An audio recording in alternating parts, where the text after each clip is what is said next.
Donc, le Musée des civilisations noires a souhaité initier une programmation annuelle, c'est-à-dire organiser sur toute l'année 2025 une série d'activités de type exposition, panel, performance artistique, projection de films. Et pour cette première initiative, nous avons pensé prendre le thème des femmes noires pour être véritablement le thème qui va porter cette programmation annuelle. Pourquoi les femmes noires? Parce qu'on le sait, elles sont des piliers de nos sociétés, gardiennes des traditions, des savoirs. Et je pense que cet argumentaire-là aurait pu suffire à justifier ce choix-là. Mais il y a aussi deux raisons qui nous semblent essentielles. La première tient à l'inclusivité et la seconde à la décolonisation des institutions muséales et culturelles.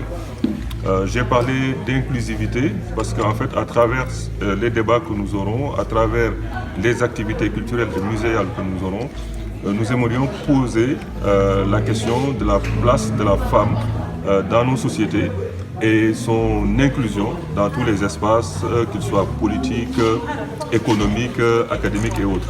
Donc, travailler en quelque sorte à ce que ces formes de marginalisation, d'invisibilisation qui touchent les femmes soient questionnées et que donc ce soit des postures et des conceptions déconstruites. Donc ça, c'est pour l'inclusivité. Pour ce qui est de la décolonisation des institutions muséales, là, on peut se poser des questions. Mais il faut savoir que dans nos musées, dans les institutions culturelles, nous sommes parfois tributaires d'un certain nombre de regards, de théories, de perceptions sur la femme qui sont héritées en réalité des narratifs et des discours coloniaux.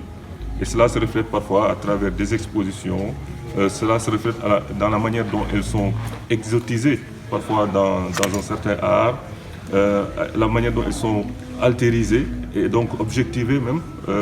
Et nous devions travailler à déconstruire cela pour donner déjà la voix aux femmes, qu'elles puissent, à travers le récit de leur expérience, montrer la complexité, la pluralité de leur être, de leurs conditions, de leur expérience de toute nature.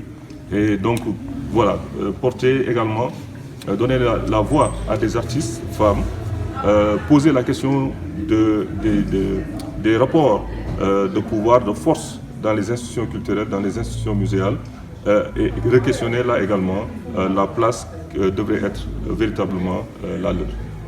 Alors, ancien camarade un peu mal connu des jeunes, est-ce que vous pensez que l'idéal ne serait pas introduire ces œuvres dans le système éducatif scolaire pour qu'elles puissent être reconnues davantage par les jeunes? Effectivement, nous avons souhaité commencer le lancement de cette programmation en projetant la lumière, si je puis dire, sur une grande artiste, Seyni Awa Camara, qui fait de la poterie à partir de Bignona, dont les œuvres sont extrêmement bien cotées dans le marché de l'art, notamment à l'international, mais qui reste très méconnue au Sénégal. Et nous avons pensé inviter des critiques d'art, M. Massa Mbaye en l'occurrence, un universitaire qui a beaucoup travaillé sur la céramique, la poterie, c'est un archéologue, Moustapha Sall, une conservatrice de musée, donc en la personne de Awa Cheikh Diouf, du musée de la femme, et enfin Wagan Gueye comme artiste. Et donc en croisant le regard sur d'abord la personne, la femme qu'elle est, son vécu, ses expériences, notamment le fait de ne pas pouvoir avoir d'enfants, comment cela se reflète, se rejaillit à travers son art, mais également les questions qu'elle pose lorsqu'on lit, lorsqu'on regarde sa production, le fait qu'aujourd'hui elle est extrêmement cotée dans l'art et continue à vivre de la manière la plus commune qui soit, à vendre des légumes en même temps, à être une femme notoirement connue comme généreuse, être dans la solidarité. C'est véritablement ce que nous avons voulu aujourd'hui projeter et comme lancement de cette programmation. Et je pense que avec cette initiative-là, nous avons permis, en tout cas ce que nous avons souhaité, à des Sénégalais qui ne connaissaient pas Seyni Awa Camara, qui n'étaient pas familiers de son œuvre, de pouvoir effectivement découvrir. Et voilà, cette histoire soulève une question universelle. Que devient un savoir non partagé? Puisque dans le film, on a su qu'elle a dit que quand je meurs, je vais mourir avec mon savoir. Il y a effectivement la question de la transmission, mais sur les savoirs partagés que vous avez évoqués, il est important, le professeur Moustapha Sall l'a dit, la question des savoirs endogènes.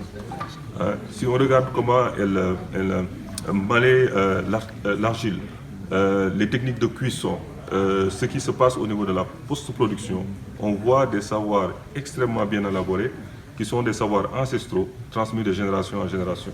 Maintenant, il y a son esthétique propre à elle, qui aujourd'hui questionne les spécialistes, que vont devenir en fait ces œuvres-là. Est-ce que la créativité pourra se poursuivre?